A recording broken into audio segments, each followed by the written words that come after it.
Hello, everyone. Welcome into another episode of First Class. I'm your host, Joey Bonsanti. Sitting across from me, as always, Tony Vegas, the man, the myth. We are here on a rainy Thursday, recording a day later than we usually do, with absolutely nothing to talk about. So we're going to do the fun exercise that I've had planned for a couple weeks, just kind of going through the Jets roster, breaking down some positions, and kind of seeing what would happen in a hypothetical world if certain guys went down, or where we're at depth wise with this roster. But Tony, how we doing? How we feeling as we start up April somehow in 2026? Crazy. We're 3 weeks out from the draft, right? Next week we have the Badlands draft party, which we're going to be representing at. That'll be fun. Hopefully get to meet some of you guys at that. So looking forward to it. And man, I think this is going to be a good activity because I get accused a lot on Twitter of being a homer and just funny to me. Like making everything. I spin everything positively. Because I think Arvell Reese is going to be a good player. So I don't know. It's going to be an interesting activity because we're going to see, I'm going to poke some holes in this roster. It's not very good, so we'll get into it. Looking forward to it, Joey. And it's good to be back, man. Yeah. I've seen that thrown around on Twitter a little bit, that you're a homer, which I find funny. I feel like that kind of stems from you just being a fan. And for example, like when Geno gets signed back, you're a Jets fan, you saw him drafted by the New York Jets, you saw him play, and you kind of see the full circle moment where he comes back, and you get a little excited. You're not saying that he's going to be the 10th best quarterback in the league in 2026, but you're just a little excited to see what is going to happen, right? Especially for a team that hasn't made the playoffs in almost 2 decades. So yeah, and I've been kind of controversial about going at this side of Jets Twitter recently. I feel like I've taken a stance, and man, I'm big into letting fans be fans. And, we're not computers. We're not AI computers that, are just saying, oh, need offensive coach, need quarterback, high draft cap, all this stuff. It's like, dude, let them figure it the fuck out. It's going to be fun. Like, maybe it won't, maybe it will. If it is, great. Like, that's why we go with our friends and family to these games. Like, hopefully we can get some enjoyment out of this team next year. And, if they end up bottoming out and getting Arch Manning, that's fine too. So, I don't know. I'm planting my flag recently and, letting the people be the people, dude. Let it happen. I love it. Speaking of quarterbacks, speaking of Geno Smith, and speaking of entertainment, let's start with the quarterback room. Obviously right now, Geno Smith, Brady Cook, Bailey Zappi. There's going to be another name we think added into this room. Do you think that it's going to be a veteran? Do we feel like there's a lot of Ty Simpson talk? We don't know what's going to transpire in the next few weeks, but there has to be a veteran to back up Geno, I would think.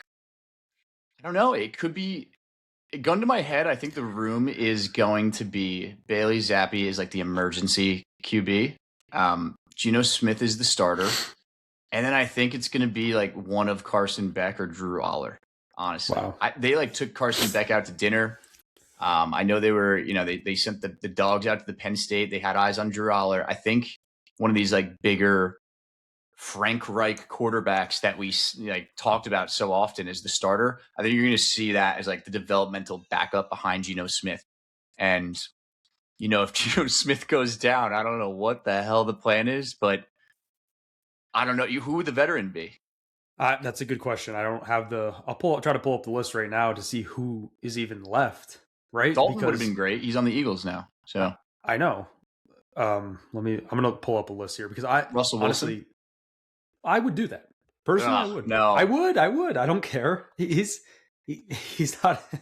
You want a QB room of Geno Smith and Russell Wilson in 2026? I just would feel bad unless it was Carson Beck. I'd actually feel pretty okay with having him as QB2. Fine. I think Carson Beck could play like right now. Too. I don't know if he'd be good, but he can at least play. I do too. I would say I'd feel if it's like a Aller, I'd really not feel comfortable throwing him in week 6, God forbid. But if they do end up going Carson Beck, I'd feel fine putting him at QB2 and like having Bailey Zappi there as QB3 or something. That would make the Spano crowd happy if we get Carson Beck week 6 lose out. that would be good for that crowd for sure. But needless to say, like I don't know, we don't have to put grades on it, but the QB room looks very average to below average, just based on how Geno played last year.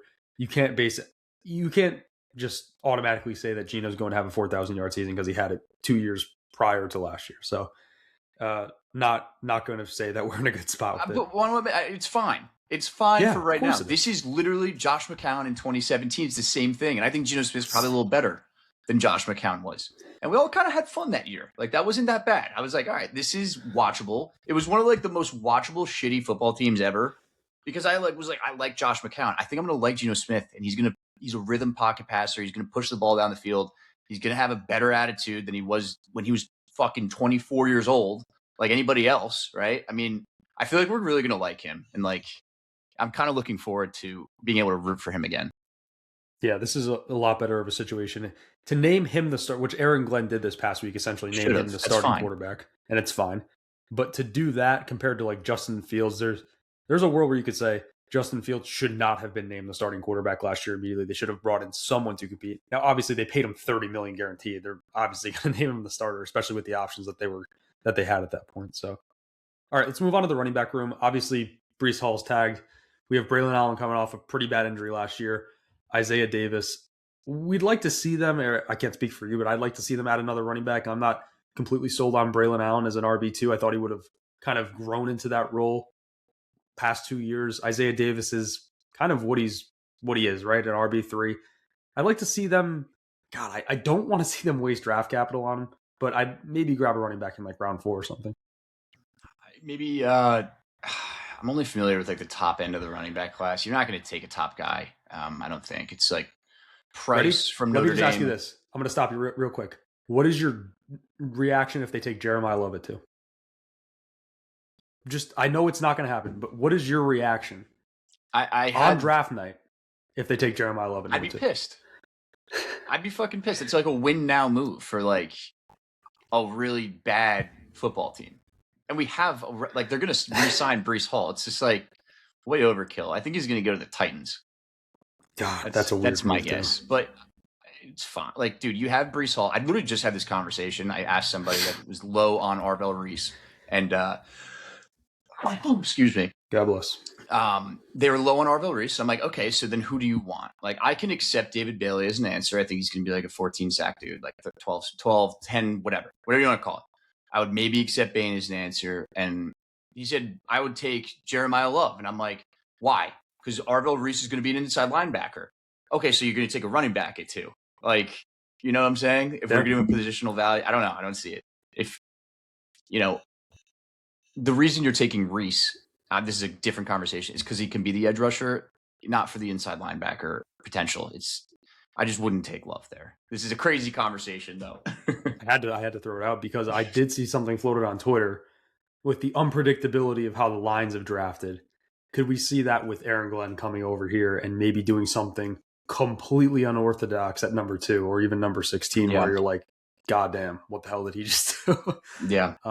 Needless to say, I think it would be nice if the Jets added another running back somewhere, just because I feel like there's not much behind Breece at this point. I don't know. Braylon Allen's my Twitter boy now, though, so I'm rooting for him. He did reply to you about like 3 times. He's the boy. I love guys like that just interact with the fan. He was chill too. I'm rooting for them, but like, I think they're fine, dude. Maybe you take one like in the 5th round or something. You try to get like another like little Michael Carter guy, but you got Davis, you got Allen. It's fine. Okay, I'm going to just read off some of these receivers in here. Obviously, we know the situation, right? You got Garrett, you got Isaiah Williams, which is a really popular guy towards the end of the season. Arian Smith, you got Jamal Pritchett, A.D. Mitchell, obviously. Quentin Skinner. Obviously, some of these guys are going to be practice squad guys. Yeah. This is one that me and Tony were joking around about. Mac Delana. No idea who that is. He's listed on the roster. I think I know how you feel about this. If it were up to me, I wouldn't even mind double dipping at receiver in the draft. I wanted them to add either via trade. The Brian Thomas thing could still be on the table. I wanted them to add 2 receivers this offseason. I think it's something where, yeah, you say, all right, I feel good if they add a Tyson. I feel good if they add a Lemon. But still, if Garrett goes down, then you're left with a rookie and A.D. Mitchell. Like, I just feel like the room needs to be rounded out more. So I would not be mad if they double dipped in the draft in the 1st and 2nd round at receiver. That's kind of where I'm at as it stands today, just because the options have dwindled. Like, the Jets are not going to go out and get A.J. Brown. So I would like them to use some of those resources on the offensive side of the ball, whether that be Sadiq at 16 and a receiver or just 2 receivers. I think, yeah, you hit the nail on the head. I think they need to for pass catchers. It's been this a cat and mouse game of, you know, they always have like one too few guys, and it always bites them in the ass because, like, dude, look at that. You know, you let John Mechie walk. Look who was playing receiver for us once Garrett went down. It was pretty bad to the point where they needed to make trades for like low cost, you know, decent potential guys like Mechie, and they wanted Mitchell. So I think if you go into the year with, let's just say, I have a feeling it's going to be Jordan Tyson, man, at 16. I don't know why I'm getting those vibes. If you go into next year with Jordan Tyson as your wide receiver, okay, Garrett Wilson, Jordan Tyson, AD Mitchell can be your 3, and then you take like Jeremy Bernard at 44, that's a good room. And that's a room where one of those guys is really going to develop into a legitimate number 2. Obviously, the hope is that it's Jordan Tyson if you're taking him that high. And I feel like there's potential, like one of AD Mitchell and Jeremy Bernard are going to be that really good wide receiver 3. So you're looking at that, like, you know, it reminds me of like the Bengals room with like Garrett Wilson, or you know, you have the Chase Higgins, and then you have like Tyler Boyd as your wide receiver 3. I think that'd be great to have for a rookie quarterback in 2027. Because right now it's not acceptable. You can't have, you know, Josh Reynolds wide receiver 3, you know, with an unproven AD Mitchell as your wide receiver. They got to do something. And it's one of those things where I'm going to be like looking at what Darren Muji does here, because he was wrong last year. Like no ifs, ands, buts about it. Like Josh Reynolds was terrible, like non-existent. I think he caught like, I would be shocked if he caught over 20 balls last year. I don't think he did. As his wide receiver 2. So got to go out. You got to get 2. Can't be 1. You got to get 2 because injuries do happen. We're not playing Madden. So it's a rough room. Matt Sarah, what the hell is his name? Magdalena. Magdalena. Who the fuck is that guy? If somehow he makes the roster and becomes this crazy wide receiver, we'll circle back to this episode. He's the next Julian Edelman. Sticking on pass catchers, tight end position, got Mason Taylor, Jeremy Ruckert, Jelani Woods. We saw last year how Ruckert kind of stepped up a little bit, was more of that tight end 2 we were looking for. Mason Taylor, promising, not really like that alpha tight end in the room yet. And I feel like when you looked at guys like Tyler Warren and Colson Loveland, you were like, that is an effing tight end. And that's why we've opened up this conversation about Sadiq at 16. I don't think that this room is that great. And I'm not that confident that Mason Taylor is going to be this alpha tight end right now as it stands today. I don't know how they would address it. And if they don't draft one at 16, I don't know where they take it. There's a lot of holes on this roster, and that's the problem. We haven't done any mock drafts on the podcast. Maybe that'll come next week. But how do you feel about the tight end room as it stands today? I know I said that I was like down for Sadiq at 16. I still am. But I think I actually kind of disagree with you. I think I'm higher on Mason Taylor than others. So the thing about the tight end position, yeah, we've been seeing Brock Bowers, Colson Loveland, Tyler Warren, these guys that like burst onto the scene and are really good right away, right? You know, they're typically 23 years old, 24 years old, or however old. I think Colson Loveland might have been a little younger, but Mason Taylor, when he was drafted, was 20 years old, coming out of LSU. And it's one of those positions, dude, where it takes a while for these guys to develop. Like, when did Travis Kelce burst on? I'm not comparing, Mason Taylor to these guys. When did Kittle burst onto the scene? When did Travis Kelce burst on the scene? I feel like you usually see it in like their mid-20s, and their careers can be very long after that. I kind of just want to give Mason Taylor all the reps. Have Jeremy Ruckert be the tight end 2. I think he's fine at that. They gave him a little nice extension. And maybe add get Jelani Woods out of there or something. Maybe you get someone with a little more upside or can play. I don't know what the hell Jelani Woods even is right now. But I want to develop Mason Taylor. From what I've heard as a person, he's like a super quiet, like almost he's like a kid, dude. Like legitimately a 21-year-old kid from my buddy that met him.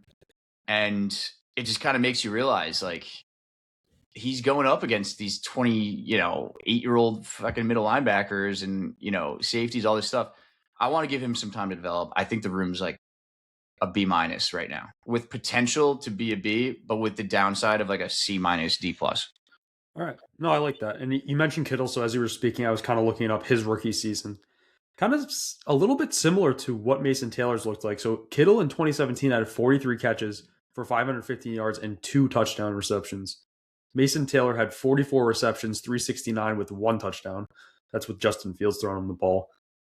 I was actually in a space with a couple people maybe a week or two ago, and they were, I'll call it the Jets fans hater side of it, like we were talking about earlier, super down on everything. And I requested to speak and started talking about Mason Taylor a little bit because they were just crapping on him.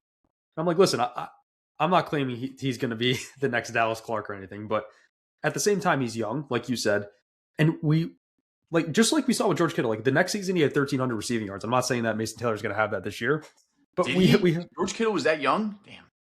I don't think of a new example. No, I don't know how. I mean, in his second year, I don't know what his age was in his rookie year, but in his second year, he did have 1,300 receiving yards and 5 touchdowns. So is that going to happen? Probably not. But could he take a massive step up with Geno Smith at the quarterback position? Maybe. I think we have to. And I told the guys on the space, I would like to. Can we at least wait until next season to form a harsh opinion on him? Like just seeing the rookie season with Justin Fields at quarterback, I need a little bit more, to be honest with you. So, by the way, George Kittle was 3 years older than Mason Taylor when drafted. There you go. It's a good point by you. I don't know about you, Joey, but when I was 20 versus 23, my body looked like a little different, and I started acting different. Like quite a bit. This guy's literally going through puberty. Okay, let's move on to wrap up the offense here. Just go through the offensive line. We know the starting 5 from left to right would be Olu, Parham, Myers, Tittman, and then Membu.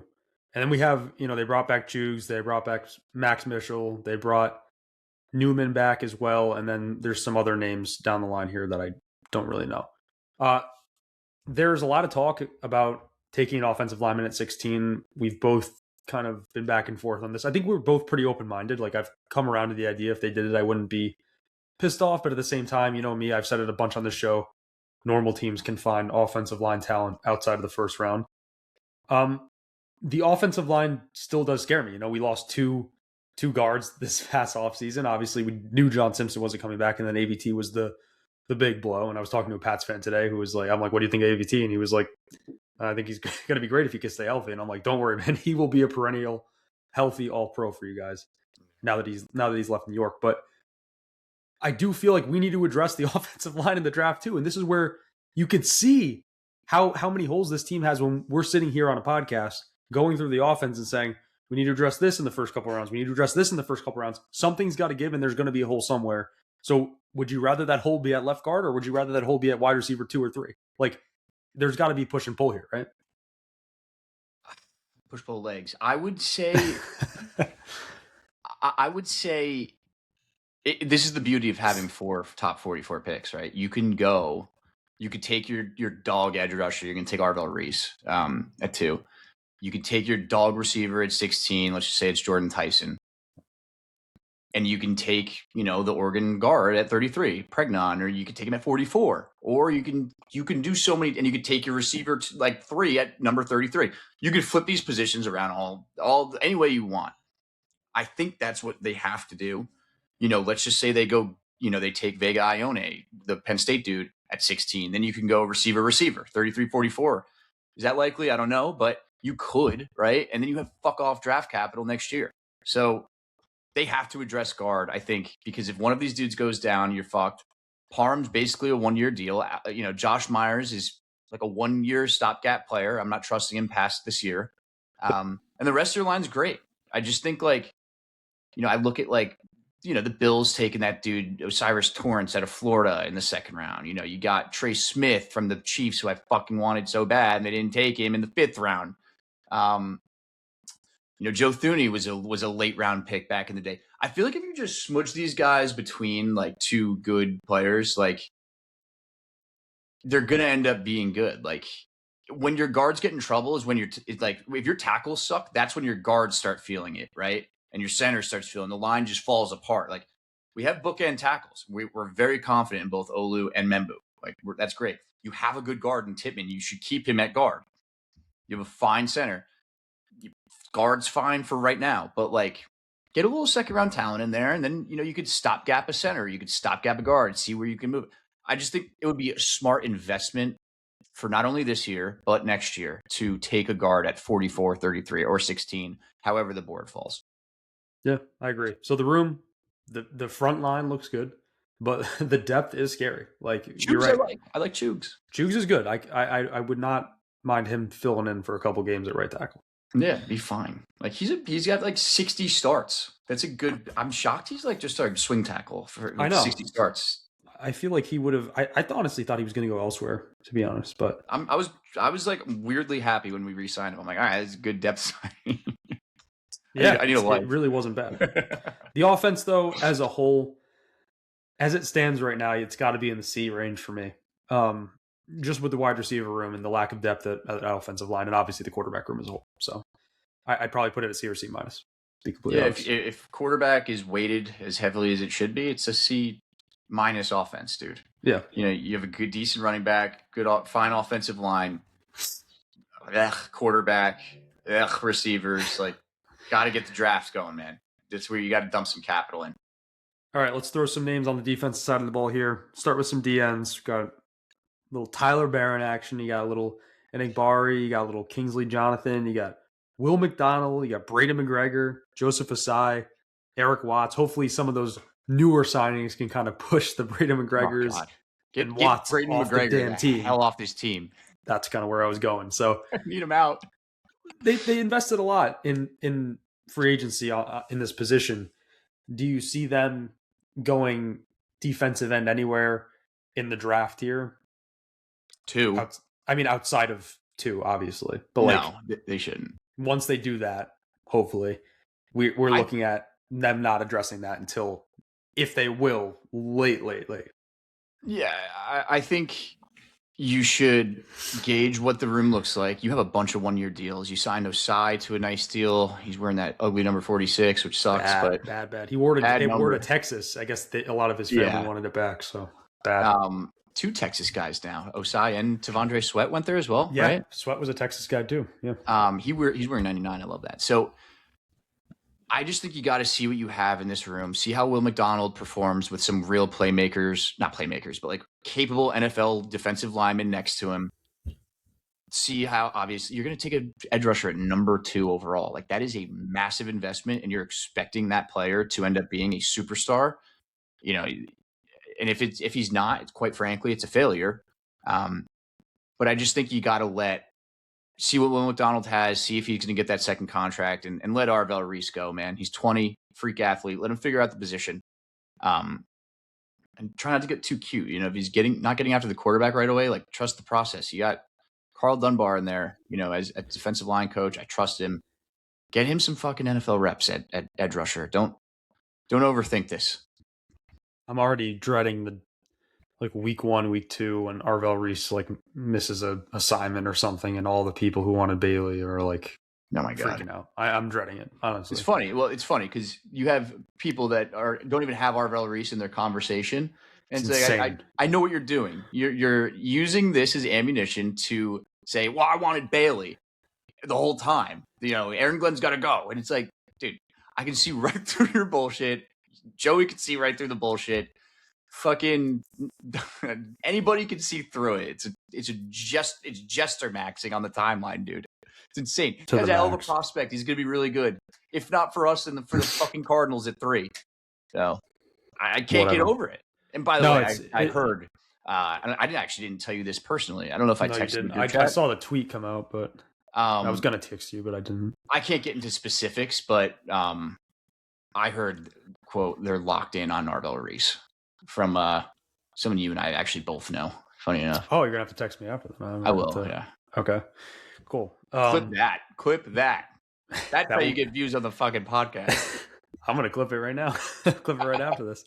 All right, let's move on. Big boys here. Defensive tackle. Obviously, you got Juwan Briggs from last year. We brought in David Onyemata, Peyton Page, who again another guy I wouldn't really want to see. Harrison Phillips. Mozzie Smith, Tavondre Sweat. A lot of big dudes here. They bring in Sweat. Really feel like him and Phillips are going to lead that room. You're laughing over there. Mozzie Smith. Yeah. Just hilarious player. Leave it there. I feel like this is a pretty good 1-2 there. I'm feeling like they don't need to do anything major. I could see them. It does seem like a Jets move to go in and get another big dude, though, in the middle. I could see it. They should have done it last year. That was the strong class, and they completely sat it out. Now they have to, they made some good signings. I like Sweat. I think that was a good trade. I think we're gonna really like him. Like he just be Arcion Puha, please. Like, and I think he's got a good story. I like him. He's a huge fucking, guy in the middle of the defense that like I'm with it. I think this is one of my favorite rooms on the team right now. I mean, those four names: Sweat, Phillips, Onyemata, and Briggs. That's a strong four. That's NFL talent right there. Yeah. Like you can't. If the Jets were to cut any four of those guys, they would be immediately picked up by a contender to try to stop the run or get after the rusher from the middle. For a room that lost Quinnen Williams in the middle of last year, that's pretty good, man. And you have a second and a first next year on top of that. So I like it, dude. I think it's going to be very hard to run the ball. I think it's going to be one of the strengths of the defense, which that's what Glenn wanted, man. They wanted strong, front seven and strong offensive line. I think you have some version of that, right? I agree. No, it's a really strong room when you kind of lay it out like that.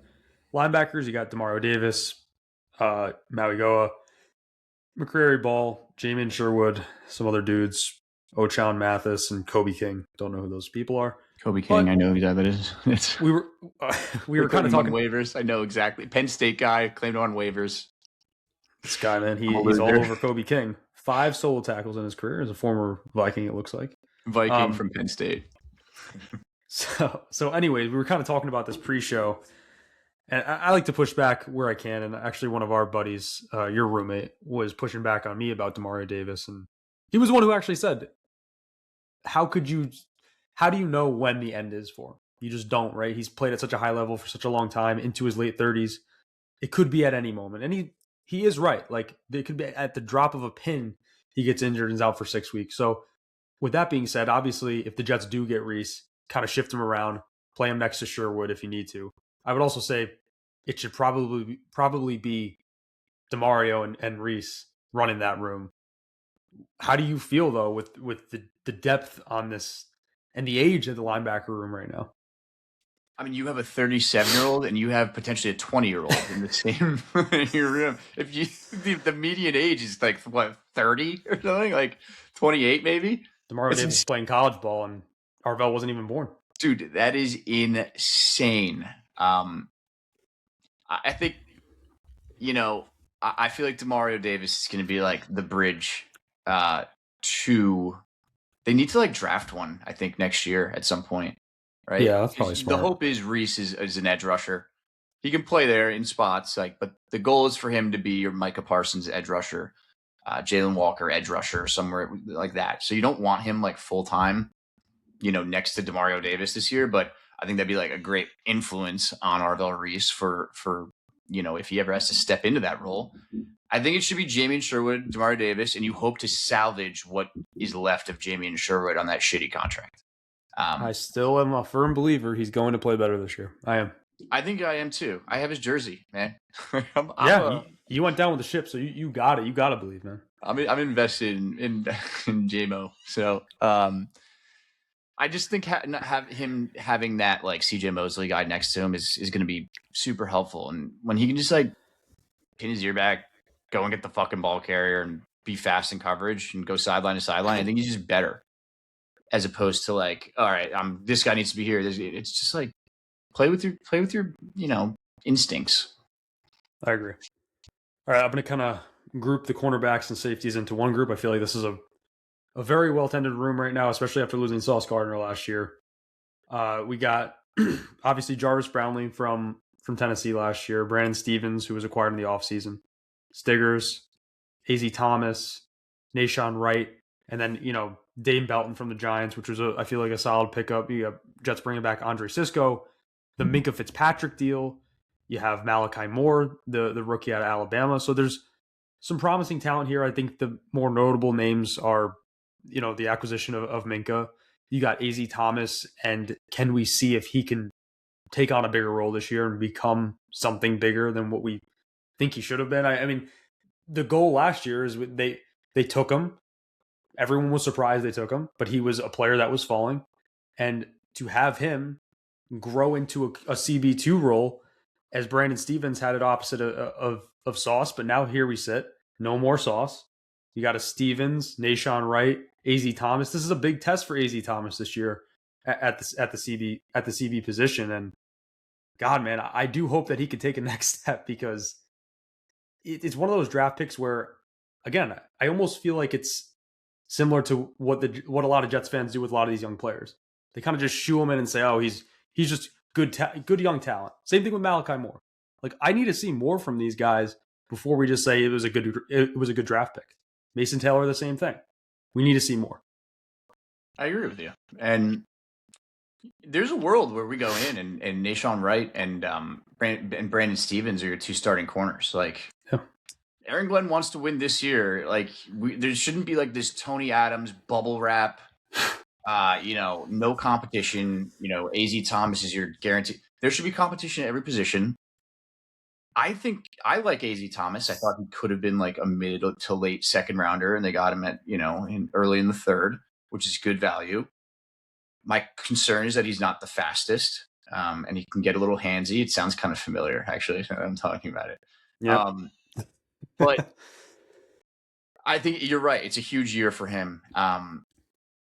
He's definitely one of my players to watch going in. And if they hit on like a solid CB2 in the third round, and he was another 20-year-old that they drafted, right? He's 21 now, I think. So this is a guy that could be around for a while, and you don't have to pay him $32 million like you did Sauce if he ends up, being decent, good.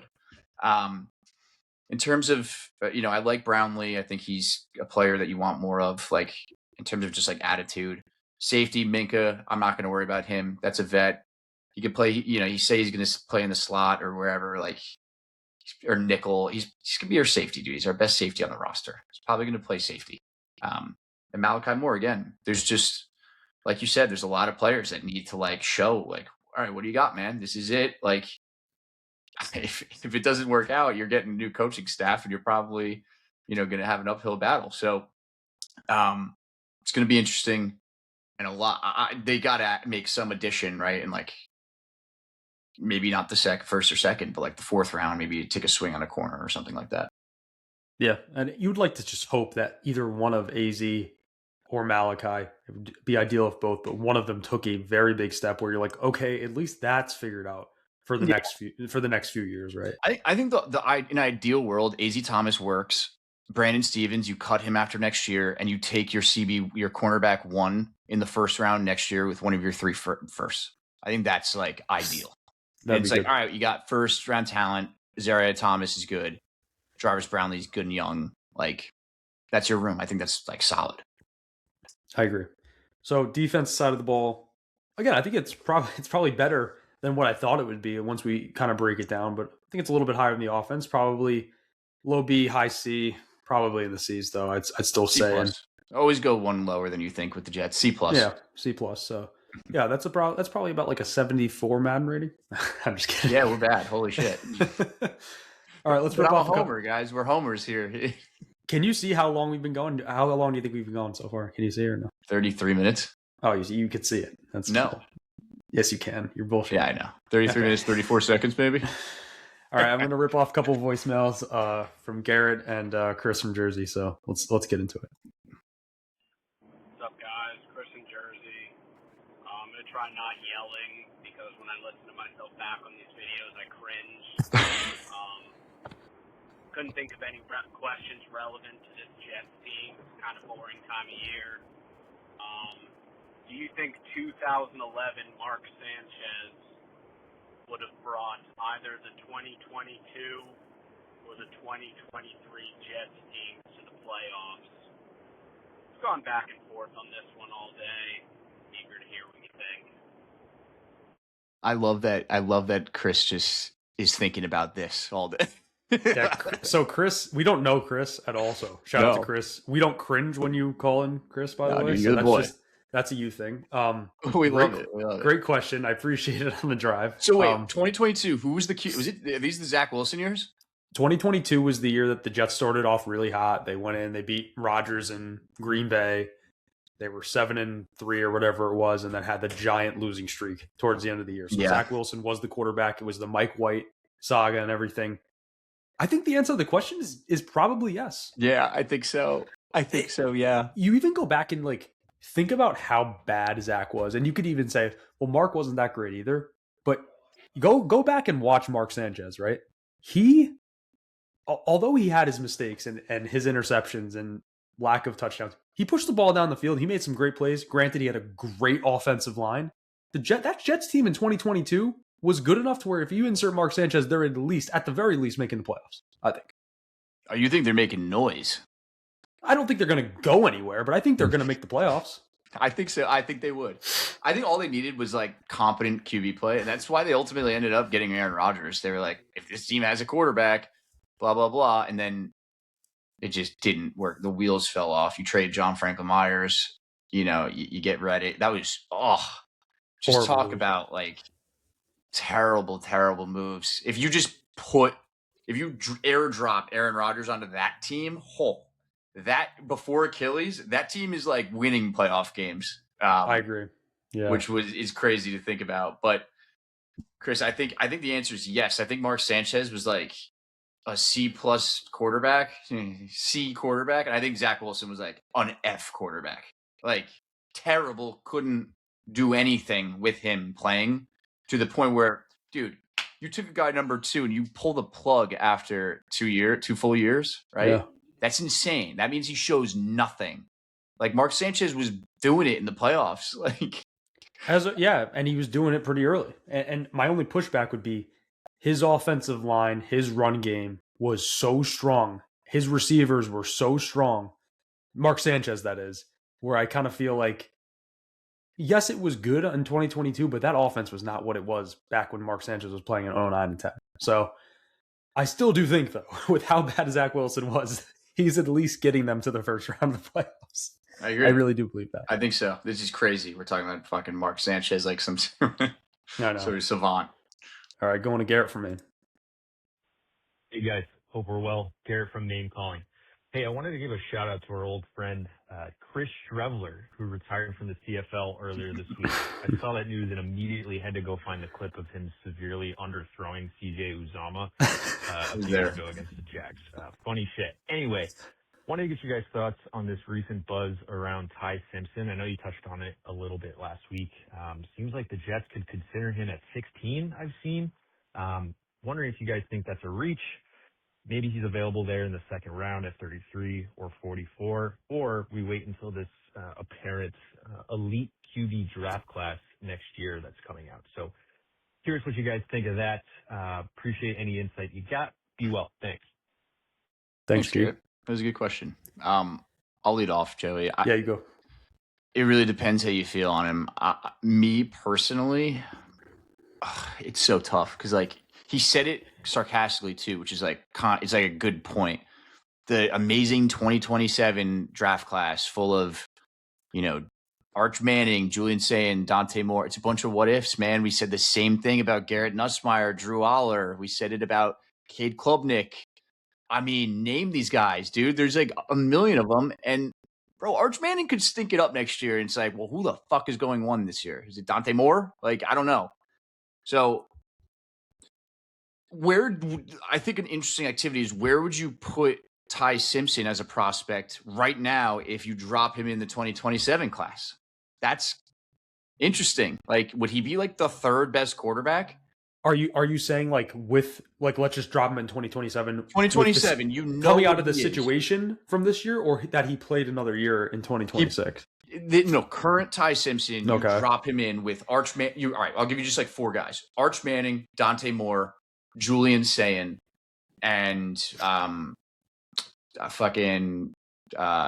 Levitt. He's probably 3 or 4. I mean, so he's 3 or 4. I think probably more 4 if I had to say today. And again, I'm not like I go very much like I'm not into college that much, so I don't know some of these prospects like the back of my hand. I know Ty Simpson because I started in the process. Spying him early last year, and I thought he was going to be my number 1 quarterback choice. And I love Ty Simpson. And I think, to his point, I feel like 16 is probably a reach at this point for this team. Now, if you have a team that feels confident where they're at and they want to trade up into the 20s, or if you're in Arizona and you really feel like you want to get a guy to sit behind Brissett and Gardner Minshew, I think that's a good situation for a guy like Ty Simpson. I really love Ty Simpson. I want to get him. I want to kiss Ty Simpson. All right. Oh, you're good. I don't know. Do you feel like it? Like where? If you, I don't even know. Would you take him at 33 today if he's there? Yeah. Yes. What if there's another player there that could fill a major hole that dropped, and you're like, are you still taking Simpson? Give me an example. Like, I don't know, dude. Well, let's say the Oregon guard's there, right? You could take him. You fill the need. I'm taking Simpson if he's there at 33 over him. I think like an example is if you take the Penn State guard at 16 and like Denzel Boston's there at 33, and it's like, all right, you kind of want to take Denzel Boston here, right? And you just kind of maybe trade up from 44 to get Simpson. I don't know. Could be an option. It's tough. I just would feel much more comfortable with him as like that Tyler Shuck, Derek Carr type of swing as opposed to your Kenny Pickett, another mid-round, who's mid-round quarterback, like mid-first. Levis. Will Levis. Well, Will Levis was a second-round swing that just didn't work out. And like it doesn't bite you in the ass that bad. They moved on from him and have Cam Ward. Like it's fine, right? So I just think Ty Simpson, the prospect and the expectations for him in the first round versus top of the second are very different. And it's like Geno Smith was a second round, second round quarterback swing. It doesn't work out often, honestly, dude. Who is it? Derek Carr, I would argue. Drew Brees worked out. Geno Smith, I think, worked out after a little bit. So, but you're not ruining yourself with a second round pick. Like it's like that sucks. We burned that, but I mean, you're getting QB2 at 33. Like, what if you just find it there? Be amazing. That'd be awesome. I mean, I think this team, and I think this is going to be my new stance moving forward, is they should be drafting a quarterback every single year. I don't give a shit. Not in the first, second round, but you should be throwing the dart because you cannot find the answer. Ty Simpson, to me, sounds really good. Now, we went from he's going to be a top 15 pick. Now I'm like, I think he's going to start to drop a little bit. Yeah, it's like insane. His market is like crazy volatile. I don't know. It's like like a flavor of the week. I know. So, no, but good question, Garrett, about Ty Simpson, and yeah, I'd love to hear your thoughts about that too, because there's going on Twitter is like it's like a roller coaster. It truly is. It's like you're going to Six Flags, hopping on all the rides.